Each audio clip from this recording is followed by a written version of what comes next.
Hello दोस्तों। बहुत समय पहले की बात है। रेगिस्तान में एक कुटिया में साधु रहता था। कुटिया में दो लड़कियां आपस में आती हैं और वहां जाकर गर्भवती हो जाती हैं। आइए दोस्तों जानते हैं इस कहानी के बारे में। तेज धूप देर से दो युवतियां चलते चलते थक कर गिरने लगती है। अचानक उन्हें एक वृद्ध साधु दिखाई देता है। साधु शक्ति से बैठकर ध्यान कर रहे थे। बाबा हमें बचाइए, हमें पानी चाहिए। साधु उन्हें अपने पास बुलाकर जल और फल देते हैं।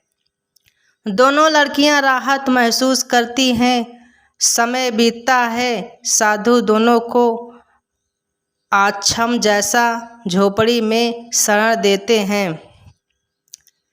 बाबा हमें भटकते हुए यहाँ तक आ गई हूँ। अब हमारा भविष्य क्या होगा? कई दिन बीतते हैं दोस्तों। एक दिन साधु देखता है कि दूसरी लड़की के चेहरे पर चिंता है।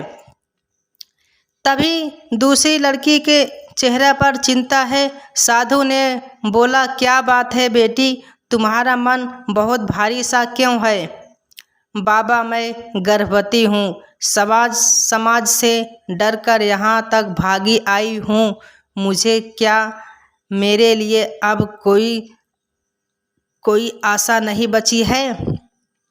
साधु ने कहा, बेटी माँ बनने का पाप नहीं है। यहाँ तो सृष्टि की सबसे पवित्र भूमिका है।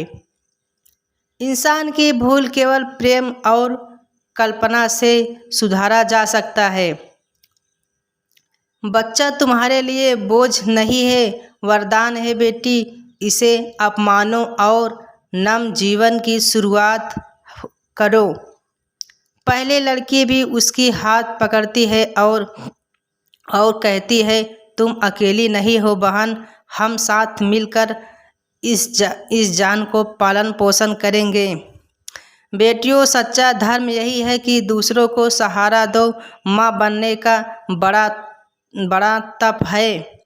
याद रखो, संसार तुम्हें चाहे जैसा भी देखे, भगवान तुम्हें सृजन की शक्ति देने के लिए सम्मानित करता है। रेगिस्तान के बीच में छोटी झोपड़ी दोनों लड़कियां मिलकर बच्चा पाल रही थी।